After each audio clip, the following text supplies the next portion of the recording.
What's up, everyone? This is David Hamilton from Evolution, and I'm here with my good friend and fellow coach, David Secondo. And he is a holistic business coach. He helps healers build their businesses, acupuncturists, massage therapists, anyone in the healing profession. He's been a healer himself. He's a really awesome guy. And we just got done playing some tennis.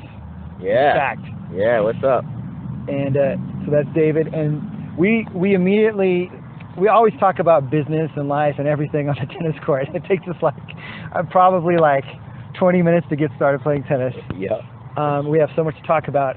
And David just recently got back from Tibet, and immediately I noticed something different about him. I noticed an ease. I noticed an effortlessness about him. And I said, what happened for you there? And one thing that he told me was, man, there's no reason to make things difficult, right? Right. Basically said, you can use the easy path. You can go the easy path. And how I heard that was a path of least resistance. Yep. So I would love to hear some more thoughts that you have on that, and that we could share with the listeners here on what that means for you in business, certainly life, but in business a lot here too. I think we're talking about productivity, things like that, what that means. Because there's so much out there that's just take action, just do more, and just get it done. That can get stuff done, but it also can waste a lot of energy and time, I think. Yeah, for sure. Yeah, so I was in Asia for a month, and before I left, I really was cramming to get a lot of things done. It seemed like every day I couldn't do enough. And since I've been back, it just gave me so much perspective, and I've realized I've actually gotten a lot more done with a lot less effort. So many things are just happening with ease, and I've been noticing this. And I've always been big into meditation, mindfulness meditation, Buddhist meditation, and really I've just been noticing that opening up your perspective and letting things flow is really the key. Yeah. And also, more recently I've been noticing that, we don't have to do everything on our own, and actually we shouldn't. And I think it's really easy for overachieving type people, or people that really want to get a lot done or be successful, to try to take everything on your shoulders and do it all. But a lot of times we can partner up with people, we can team up with people who are better than us at other things, and we'll be able to provide a lot more value to people, and also get a lot more done a lot faster, and just have a lot more fun with it too. Yeah, I totally agree with all that, man. I'm over here raising my hand to that overachieving type that has been trained to do, just crank stuff out and push. And I've done that, I like to say, to the detriment of my health and to the detriment of my results in my business and my life. And one thing I really noticed is that when I've found that when I'm so focused on getting something done, getting a new client, making X amount of money, not that I don't have an intention to do those things, but I'm so focused on it, it's I can cut out opportunities that are right next to me that are actually easier to make that money, instead of, it has to be done this way. I must follow this strategy. I must use these tactics. Yeah. Right? And I've got to force it and push my way through the world, instead of, like you said, following the flow of stuff that's already there and easy, if we just kind of ride our best talents, our best opportunities, whatever's before us. Yeah. Yeah, I definitely agree. I think it's easy to get caught up in a lot of these internet marketing, not schemes, but strategies, where it's do this one thing, and if you don't do this one thing, you're never going to be successful, blah, blah, blah. But really what I've noticed is you need to look inside yourself and flow with what you're good at. And when you do that, you're going to be successful. So, for me, I love making videos, but I don't like writing that much.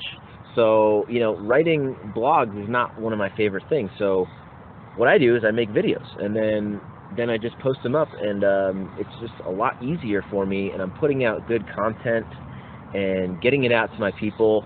Also, I found that I really enjoy speaking in front of crowds.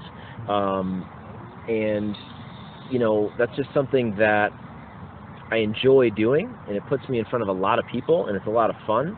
So why not do that instead of trying to do all of these things that people say you have to do? Just do what you want to do.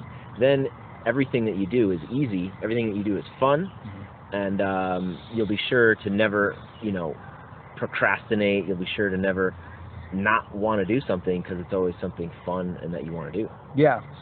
And I totally agree with all that, and I have another level that I want to speak on to that, and it's what I call state of mind or mind state. So what I've noticed, what happens, and this is how I coach my clients now, this is how I coach people, and this is how I live, is that it's not even about mindset, but mind state, I say, or state of mind. And the more that we block flow by doing things that put us in a state of resistance, things that are difficult, that we have to force through, we live in a state of mind that is forced. So that becomes our model for success. We come from a model of force.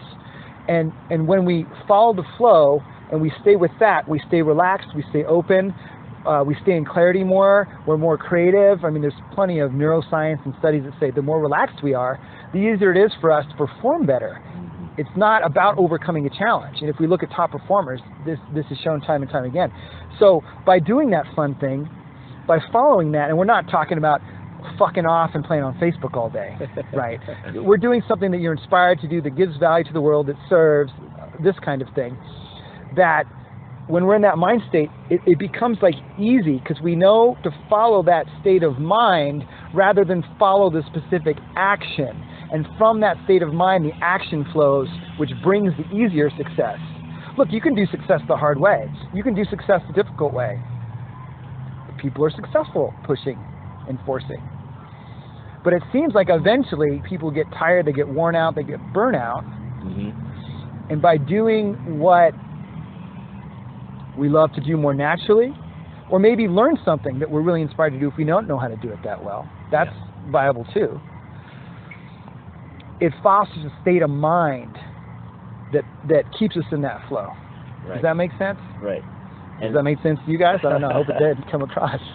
I think that's what we're always looking for. I think really everyone's looking for that in their life anyways, and that's why we do what we do. You know, whatever it is, if you like a certain sport or a certain hobby, you know, it puts you in a certain state of mind that is joyful, is happy, and why not do that in your business and in all of your life? You know, I teach my clients that all the time. You know, you want to be doing this marketing to be bringing clients in. You know, don't do what you're supposed to do. Do what you want to do. There's so many things out there, and every day is an adventure. So when you're in that flow state, there's nothing you can't do, really. I mean, a great example is just, you know, we were just playing tennis, and you were schooling me a little bit, and a lot of it was mindset. You know, I noticed if I just let the thoughts go and focus on the present moment, then I was all good. But if I got caught up on something and was thinking about, oh, what do I have to do later or tomorrow or whatever it is, then I might miss a shot, and then it snowballs from there. Totally. But we can always check in and be in the present moment and get back into that flow. In anything. And that's right. It doesn't require. It's but a thought away to get back into that. And there's often you need to do this, or practice this, and get this skill up in order to, you know, get in that flow state. And that's not what I found to be true. One of the first coaching books that I ever heard of was called The Inner Game of Tennis. Oh wow. And this guy named Tim Galloway talks about that mental part. It's all about that mental part, because so much of sports, so much of business, so much of any endeavor in life is, if we want it to be easy and effortless, it's based on our state of mind. And I like to differentiate between state of mind and mindset. For me, I found a mindset is a little bit more like a strategy from where I speak from, and I think we're talking about the same thing. Like, here's what this successful person thinks. Right. But state of mind is based on your state more than it is around what the thinking is. And so the thinking comes from the state of mind. And that's where we don't have to use strategies. We may use a strategy somebody teaches us, but if it occurs to us when we're in a flow state of mind, because when you're in a flow state of mind, what becomes apparent that we need to do becomes apparent without having to try or think. That's the effortless effort. Right? That's the doing, non-doing the Taoists might talk about. That I didn't know what they were talking about for years until I had experience with it. And said, now I know. Okay, now I was easy to make money that way. I didn't have to try to do that. I just let the idea come to me instead of forcing it or using this internet marketing strategy, or even a strategy of have 100 coaching conversations to get one client or 2 clients. Right. It's fascinating stuff. We could talk all day about it. And I want to keep this a mini podcast, a mini audio podcast. So, in closing, any final thoughts for the listeners on this easy success? Yeah, I mean, you just mentioned the Taoist perspective. From the Buddhist perspective, they talk about grasping. And whenever you're grasping at things, then problems arise. Mm-hmm. You're trying to force something that doesn't need to be forced. Yep. So whenever you notice your body tightening up, that's probably you grasping at something, and whatever skills, whatever you know how to do to let it go, that's what I recommend. Just let it go and open up, get some spaciousness, and then all the ideas, the creativity, whatever it is, will flow in and through you. Yeah. I love that. And for me, I'd say, on top of that, I love that too. I brought the Taoist perspective. I practice Tai Chi, so there's Taoism in my life through Tai Chi, even though I don't practice Taoism specifically, but I practice Tai Chi. The Buddhist perspective, very similar. And the idea that when we slow down, and I mean slow down internally, take a moment, feel like, okay, maybe there's a lot of thinking going on, maybe I'm really stirred up, maybe I'm trying too hard. Okay, if I just back off and ease off on myself and ease off what I'm doing, that flow is a thought away. That flow is a second away. It may not come. You can't force it to come. Right. But when we slow things down, it tends to arise and crop up. And when we talk about, I think one of the best things we can have in business is following our gut, following our intuition. Yeah. Then it lends to more of that. Then we know what to do. We can trust ourselves because we're the ultimate authority in our businesses and our lives. Right. And one more thing you said about that going easy, you can go easy on yourself as well. And I think we judge ourselves, or we're very hard on ourselves, and that creates a hardness around us and a tightness and difficulties all around. People don't want to buy that shit. When you're a hard, tight ass. I've experienced plenty of that. We're like, oh, this is good stuff. Why won't you buy it? Yeah. It's like, people can feel that. They can feel it. Cool, man. Well, thanks for doing this. I appreciate you. Yeah. What's your website? www.davidsecondo.com. Cool. Check it out. Yeah. Yeah, check out davidsecondo.com. I'll post the link below this podcast, and we are complete. Cool. Thanks for having me. Thanks, man. Hope you guys enjoyed it. Bye.